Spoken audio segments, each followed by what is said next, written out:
सरकार एमएसपी की बात तो करती है लेकिन कानून लाने के लिए मना करती है। यही पेच फंसा हुआ है। यदि एक कॉल पे आप दूरी पे है चर्चा के लिए, तो फिर किसानों के आंदोलन को लेके इतना फोर्टिफिकेशन क्यों, किला क्यों बनाया जा रहा है दिल्ली को? प्रश्न है कि ये देशद्रोही है तो इतने तादाद में इस देशद्रोही इस देश में क्या कर रहे हैं? नमस्कार, स्वागत है आपका हिंद वॉइस में। लेकर आए हूँ आपका अपना कार्यक्रम अशोक वानखड़े बोलता है। फिर अशोक वानखड़े बोलता है तो अशोक वानखड़े तोलता है। इस बार तुलेगा कौन? इस बार तुलेगा प्रशासन। प्रशासन इसलिए तुलेगा कि 26 जनवरी के कांड के बाद किसानों का धरना टूटने के कागार पे पहुंच गया था। सरकार ने जो चाल चली थी उसमें शाम तक क्या रात तक ऐसा लग रहा था कि सरकार सफल हुई, लेकिन फिर टिकैत के आंसुओं ने ऐसा करिश्मा कर दिखाया कि आंदोलन डबल तेजी से उग्र हुआ। सरकार इस आंदोलन से इतनी डर गई कि दिल्ली के बॉर्डर्स पर जो प्रशासन ने व्यवस्था की है उससे तो मुझे लगता है कि हम कहीं 1800 और 1700 शताब्दी में पहुंच गए, जिसको मेडिवल पीरियड कहते हैं, जहां तलवारों से युद्ध होते थे और घोड़ों पर युद्ध लड़े जाते थे। ऐसे में अपने किलों की रक्षा करने के लिए बड़े बड़े भाले नुमा पॉइंटेड लोहे के सलिए लगाए जाते थे दरवाजे पे, ताकि दरवाज़ा कोई खोल न पाए। बड़े बड़े कीले लगाए जाते थे। जिस हिसाब से ज़मीनों के ऊपर लोहे के नुकीले बड़े बड़े रॉड लगाए गए हैं, जो काटेरी जो बारबेरियन जो वो वायर होती है जो फेंसिंग वाली, वो लगाई गई है। सीमेंट की दीवारें खड़ी कर दी है। इससे तो ये प्रतीत होता है कि दिल्ली पुलिस उसी प्रिमिटिव समझ पीरियड में चली गई है और उन्होंने किसानों को इतना बड़ा दुश्मन माना कि जहाँ चाइना और पाकिस्तान के लोग अपने देश में घुस जाते हैं, लेकिन किसान को, अपने ही देश के किसान को दिल्ली में पैर रखने नहीं देंगे जो आंदोलन करना चाहते हैं। प्रधानमंत्री एक तरफ कहते हैं कि मैं एक कॉल डिस्टेंस पे हूँ, एक कॉल कीजिए और मुझसे चर्चा कीजिए, लेकिन हरियाणा हो गया, उत्तर प्रदेश हो गया, कई जिलों में इंटरनेट बंद है। सरकार किस बात से डरी है ये समझ में नहीं आता। यदि एक कॉल पे आप दूरी पे है चर्चा के लिए, तो फिर किसानों के आंदोलन को लेके इतना फोर्टिफिकेशन क्यों, किला क्यों बनाया जा रहा है दिल्ली को? कई चीज़ें हैं। सरकार कहती है कि पिछली बार 26 जनवरी से जो हिंसा हुई उसको हमने सबक सीखा है, उसको चलते, लेकिन हिंसा किसने होने दी, ये बहुत बड़ा सवाल है। और 122 लोगों के ऊपर एफआईआर दर्ज होकर 122 लोग अरेस्ट हुए हैं। अब इन 122 लोगों में हास्यास्पद ये है कि मैं अब एक शख्स की कहानी आपको सुनाने जा रहा हूँ और आप समझ पाएंगे कि क्या दिल्ली पुलिस कैसी काम करती है। 122 लोग जो अरेस्ट हुए उसमें एक गुरमुख सिंह है, 80 वर्ष के हैं, और 29 तारीख को उनको अरेस्ट किया क्योंकि 26 तारीख को जो हंगामा हुआ उनमें उनको रिस्पॉन्सिबल माना गया। समसपुर गांव के, फतेहगढ़ साहब जिला है पंजाब में, वहाँ के समसपुर गांव के है, 1.5 एकड़ ज़मीन है। उसमें धान और गेहूं की फसल लेते हैं 1.5 एकड़ में।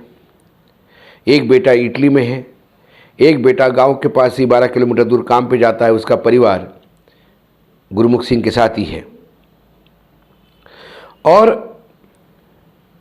गुरमुख सिंह सूबेदार पद पे इंडियन आर्मी से रिटायर्ड है। इंडियन आर्मी का वो जवान जिसने अपनी पूरी ज़िंदगी बॉर्डर पे दी, देश सेवा के लिए दी, उस जवान को रिटायरमेंट के बाद यदि वो अपने 1.5 एकड़ खेती में खेती करता है और उससे यदि ये लगता है कि ये 3 कानून उसकी खेती छीनने वाले हैं या उनकी खेती बर्बाद हो जाएगी, तो अपने 1.5 एकड़ की खेती बचाने के लिए या अपने खेती से जुड़े बाकी चीज़ों को बचाने के लिए यदि वो संघर्ष पे उतरता है या प्रोटेस्ट पे बैठता है, तो उसे भी 26 जनवरी में जो आतंक जो तांडव हुआ उस तांडव के लिए जिम्मेदार मानते हुए दिल्ली पुलिस ने अरेस्ट किया। 80 साल का यह बूढ़ा क्या करता होगा और इसने क्या प्रोटेस्ट किया होगा और इसने कितने जवानों को मारा होगा जो उसको अरेस्ट किया गया। ऐसे कई उदाहरण आपको देखने को मिलेंगे। उसके बाद उसके गांव के ग्राम पंचायत ने प्रस्ताव पारित किया है, मतलब ग्राम पंचायत ने, पंचायत जो बैठी गांव की, उसमें तय हुआ है कि हर घर से कोई ना कोई प्रोटेस्ट करने जाएगा। पूरा गांव उस परिवार के साथ है, क्योंकि वो पूरा गांव जानता है कि जो 3 कानून पास हुए हैं वो उनके लिए खतरनाक साबित होने वाले हैं आने वाले समय में। ऐसे विभिन्न गांवों में बात हो रही है। यही कारण है कि कई जिलों में इंटरनेट बंद है। सरकार जानती है कि सरकार ने गलत किया है। सरकार जानती है कि सरकार उद्योगपतियों के लिए काम कर रही है। सरकार ये भी जानती है इन 3 कानूनों से उद्योगपतियों को ज़्यादा फ़ायदा होगा, लेकिन सरकार के जो पेरोल पे काम करते हैं या जो अंधभक्त है वो लगातार सोशल मीडिया पे इन्हें दलालों की संज्ञा देते हैं, खलिस्तान की संज्ञा देते हैं, खलिस्तानियों की, इन्हें देशद्रोहियों की संज्ञा देती है। प्रश्न है कि ये देशद्रोही है तो इतने तादाद में इस देशद्रोही इस देश में क्या कर रहे हैं। सवाल है कि यदि ये खलिस्तानी है तो सरकार इनसे चर्चा क्यों कर रही है। और यदि इतने सारे नक्सल, ये भी एक आरोप लगता है इन पे, नक्सल है, तो फिर हरियाणा के 7 जिलों में नक्सल फैले हैं, तो हरियाणा की सरकार क्या कर रही है, एडमिनिस्ट्रेशन क्या कर रहा है। ऐसे कई सवाल हैं जिसका जवाब किसी के पास नहीं है, क्योंकि आप अंधभक्ति में, क्योंकि आपने ये तय कर लिया है कि सरकार जो करेगी सही करेगी। सरकार कोई मंगल ग्रह से नहीं आई है। सरकार हम ही में से चुने हुए लोगों की है। जो गलतियां हम करते हैं वो गलतियां वो भी कर सकते हैं। गलतियां हर एक से होती है, लेकिन अपने गलती को मानकर सुधारने वाला व्यक्ति महान होता है। लेकिन यह महानता तो सिर्फ अपने बोल बच्चन पे है कि जो मैं कहूँगा वही महानता है, मैं जो बोलूँगा वही महानता है।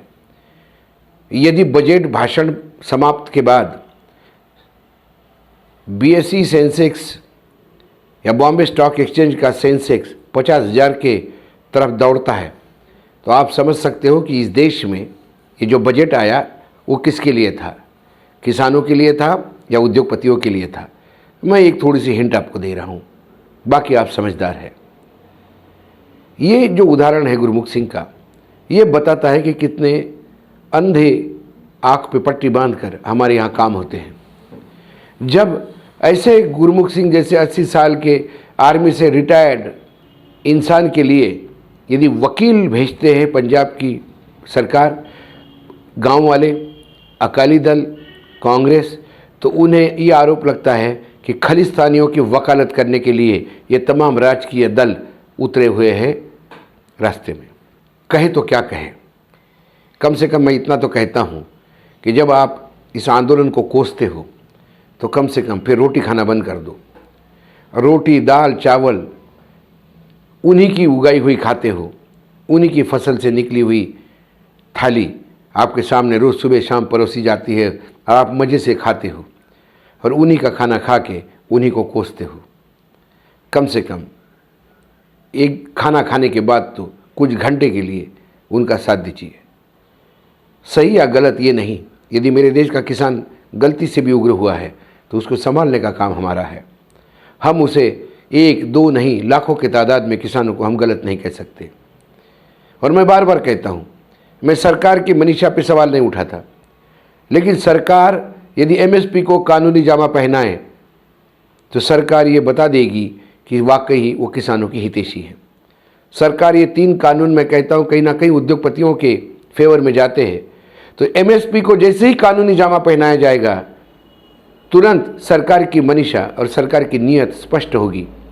लेकिन सरकार MSP की बात तो करती है, लेकिन कानून लाने के लिए मना करती है। यही पेच फंसा हुआ है। यही समझ में आता है कि सरकार किसके तरफ है। आप सब, मैं ये नहीं कहता हूँ कि आंदोलन करने के लिए हिंसा पे उतर आना चाहिए। ये महात्मा गांधी का देश है, और महात्मा गांधी ने ब्रिटेन जैसे साम्राज्य से लोहा लिया मात्र अहिंसा के मार्ग पे चल के। बापू का दिया हुआ मार्ग आज भी हमारे पास है। यदि 26 जनवरी को हिंसा हुई है तो उसकी कड़ी आलोचना करनी चाहिए, वो अक्षम्य है, सज़ा मिलनी चाहिए लोगों को। लेकिन फिर सवाल वही उठता है कि हिंसा किसने की। मैं नहीं मानता 80 साल का बुजुर्ग जिसने देश की सीमाओं पे अपने सीने की सामने रख के गोलियां झेल के इस देश की रक्षा की हो, उस 26 जनवरी को वो लाल किले पे हमला बोल देगा। ऐसे गुरमुख सिंह जैसे कई लोग हैं अरेस्टेड। इससे पता पड़ता है कि सरकार या एडमिनिस्ट्रेशन कितना अंधा होकर काम करता है। ये एक उदाहरण मैंने आपके सामने लाया, बाकी आप खुद समझदार हैं।